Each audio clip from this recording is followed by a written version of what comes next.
I'm going to tell you something once, and then whether you live or die is entirely up to you, Wesley said, lying pleasantly on the bed. Across the room, the prince held the sword high. What I'm going to tell you is this. Drop your sword. And if you do, then I will leave with this baggage here. He glanced at Buttercup. And you will be tied up, but not fatally, and will soon be free to go about your business. And if you choose to fight, well then, we will not both leave alive. I expect to breathe a while, the prince said. I think you're bluffing. You've been prisoner for months, and I myself killed you less than a day ago, so I doubt that you have much might left in your arm. Possibly true, Wesley agreed. And when the moment comes, remember that. I might indeed be bluffing. I could, in fact, be lying here because I lack the strength to stand. All of that, weigh carefully. You're only alive now because you said, to the pain. I want that phrase explained. My pleasure. It was 5:52 now. 3 minutes left. He thought he had 18. He took a long pause and then started speaking. Surely you must have guessed I am no ordinary sailor. I am, in fact, the dread pirate Roberts himself. I am, in fact, not the least surprised or awed. To the pain means this. If we duel and you win, death for me. If we duel and I win, life for you, but life on my terms. Meaning, it could all still be a trap. His body was at the ready. There are those who credit you with skill as a hunter, though I find that doubtful. The prince smiled. The fellow was baiting him. Why? If you hunt well, then surely when you tracked your lady, you must have begun at the Cliffs of Insanity. A duel was fought there, and if you noted the movements and the strides, you would know that those were masters battling. They were. Remember this. I won that fight, and I am a pirate. We have our special tricks with swords. It was 5:53. I'm not unfamiliar with steel. The first thing you lose will be your feet, Wesley said. The left, then the right, below the ankle. You will have stumps available to use within 6 months. Then your hands at the wrist. They heal somewhat quicker. 5 months is fair average. And now Wesley was beginning to be aware of strange changes in his body, and he began talking faster and louder. Next, your nose.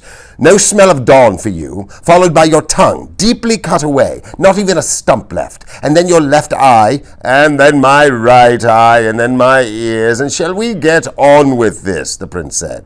It was 5:54. Wrong! Wesley's voice rang across the room. Your ears you keep, so that every shriek of every child at seeing your hideousness will be yours to cherish.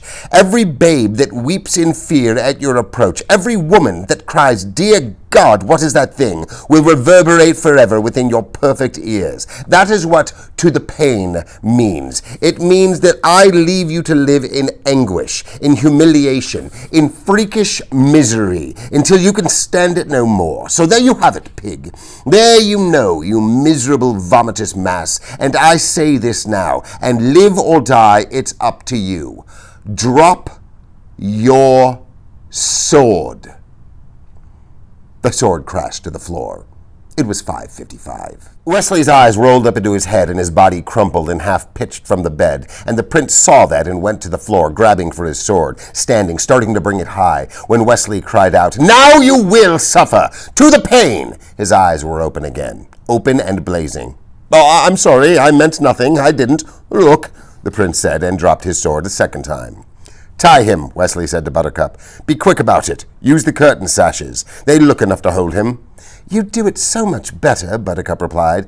I'll get the sashes, but I really think you ought to do the actual tying.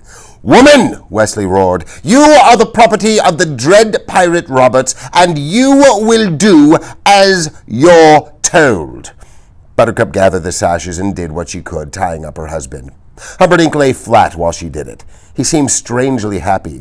I wasn't afraid of you, he said to Wesley. I dropped my sword because it will be so much more pleasure for me to hunt you down. You think so, do you? I doubt you'll find us. I'll conquer Gilda, and then I'll come for you, the corner you least expect. When you've found it, you will find me waiting. I am the king of the sea. I await you with pleasure. He then called out to Buttercup. Is he tied yet? Sort of. There was movement at the doorway, and then Inigo was there. Buttercup cried out at the blood. Inigo ignored her, looked around. Where's Fezzik? Isn't he with you? Wesley said. Inigo leaned for a moment against the nearest wall, gathering strength. Then he said, Help him, to Buttercup. Wesley, Buttercup replied, why does he need me to help him? Because he has no strength, Inigo said. And then suddenly, on the floor, the prince began struggling mightily with the sashes, and he was tied, and tied well, but power and anger were both on his side. You were bluffing. I was right the first time, Humperdinck said. And Inigo said, That was not a clever thing of me to let slip. I'm sorry. And Wesley said, Did you at least win your battle? And Inigo said, I did. And Wesley said, Let us try to find some place to defend ourselves. At least perhaps we can go together. And Buttercup said, I'll help you up, poor darling. And Fezzik said, Oh, Inigo, I need you, please, Inigo. I'm lost and miserable and frightened, and I just need to see a friendly face. They moved slowly to the window. Wandering lost and forlorn through the prince's garden was Fezzik, leading the 4 giant whites. Here, Inigo whispered. 3 friendly faces, Fezzik said, kind of bouncing up and down on his heels, which he always did when things were looking up.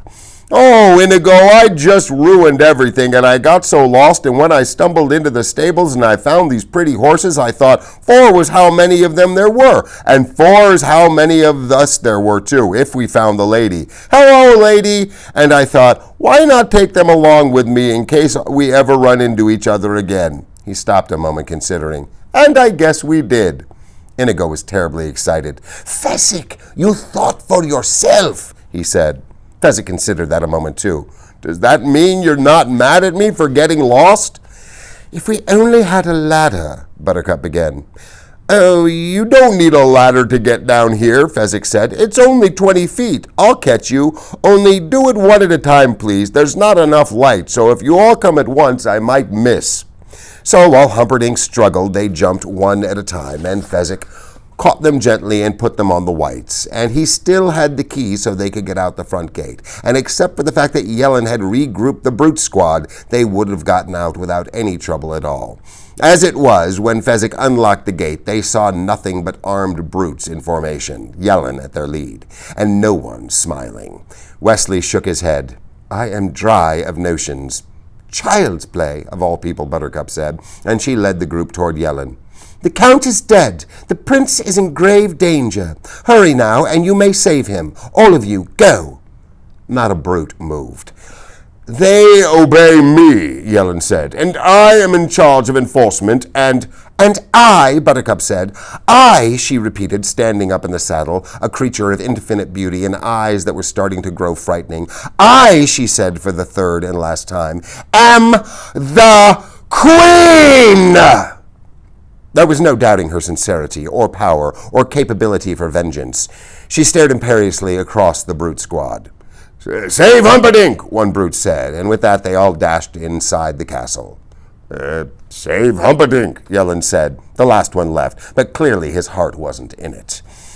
Actually, that was something of a fib, Buttercup said as they began to ride for freedom, seeing as Lotharin hasn't officially resigned. But I thought I am the Queen sounded better than I am the Princess.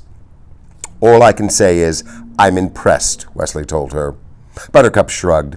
I've been going to royalty school for 3 years now. Something had to rub off. She looked at Wesley. You all right? I was worried about you back on the bed there. Your eyes rolled up in your head and everything. Well, I suppose I was dying again, so I asked the Lord of Permanent Affection for the strength to live the day. Clearly the answer came in the affirmative. I didn't know there was such a fellow, Buttercup said. Neither did I, in truth, but if he didn't exist, I didn't much want to either. The 4 great horses seemed almost to fly toward Florin Channel. It appears to me as if we're doomed, then, Buttercup said. Wesley looked at her. Doomed, madam? To be together until one of us dies. I've done that already, and I haven't the slightest intention of ever doing it again, Wesley said. Buttercup looked at him. Don't we sort of have to sometime?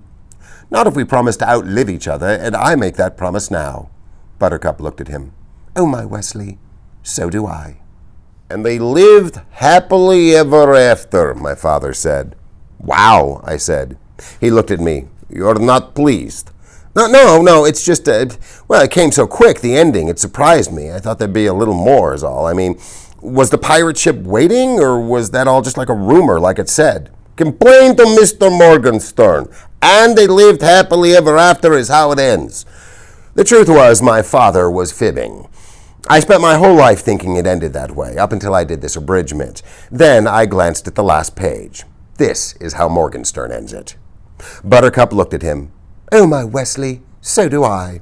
From behind them suddenly, closer than they had imagined, they could hear the roar of Humperdinck. Stop them! Cut them off! They were admittedly startled, but there was no reason for worry. They were on the fastest horses in the kingdom, and the lead was already theirs. However, this was before Inigo's wound reopened, and Wesley relapsed again, and Fezzik took the wrong turn, and Buttercup's horse threw a shoe. And the night behind them was filled with the crescendoing sound of pursuit. That's Morgenstern's ending. Now, he was a satirist, so he left it that way. And my father was, I guess I realized too late, a romantic, so he ended it another way. Well, I'm an abridger, so I'm entitled to a few ideas of my own. Did they make it? Was the pirate ship there? Well, you can answer for yourself. But for me, I say yes, it was, and yes, they got away. And they got their strength back, and they had lots of adventures and more than their share of laughs. But that doesn't mean I think they had a happy ending either.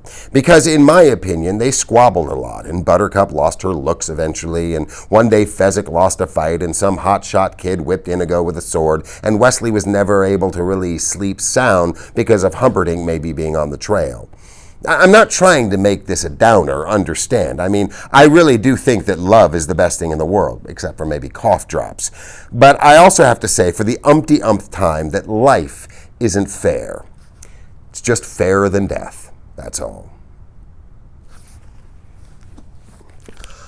Well, I hope you enjoyed what I consider honestly to be literally one of the best books ever written, certainly one of my favorite. The ending is interesting, though. Obviously, those of you familiar with the movie know that they gave the movie a happily ever after ending, like most fairy tales generally have. The book ends on a somewhat darker, more sort of nebulous, uncertain note. And I'm wondering what you think is a better way to end the book. Why did his father, for example, tell them that the book ended and they lived happily ever after, whereas Morgenstern ended it on a cliffhanger with them being chased and not knowing one way or another whether or not they got away. Comment down below and tell me what you think is the better ending. I mean, we're used to stories like this generally having like a nice, neat, and tidy ending, all packaged up and tied with a bow. But I think that there's something even stronger about not providing that to the reader. And from my perspective, at least, it's because we are forced then to use our imagination. What do we think happens next? Instead of being spoon-fed, instead of being told they lived happily ever after the way we are in every single, I believe, Disney movie for the most part ever made, we have to actually do a little bit of work on our own. And we're left feeling a little bit unsteady at the end. Holy cats, they're not out of the woods yet. What on earth is going to happen next? And yeah, it may not be kind of like an ending that's tied up neat and tidy, but it's an ending that makes the reader think, I think, a little bit more than just handing them the end result. I don't know. I think there are certainly advantages to going either way with the ending, but me, I actually really like the ending. I didn't the first time I read it, and I'm like, what kind of crap is that? Let's give us after everything that Buttercup and Wesley and Inigo and Fezzik and the rest of them had been through, let's just give them a break and let them live happily ever after. But that wasn't what Morgenstern wanted, and I don't think that was the point that Goldman was trying to make. Life is messy, even in fairy tales. I hope you enjoyed it.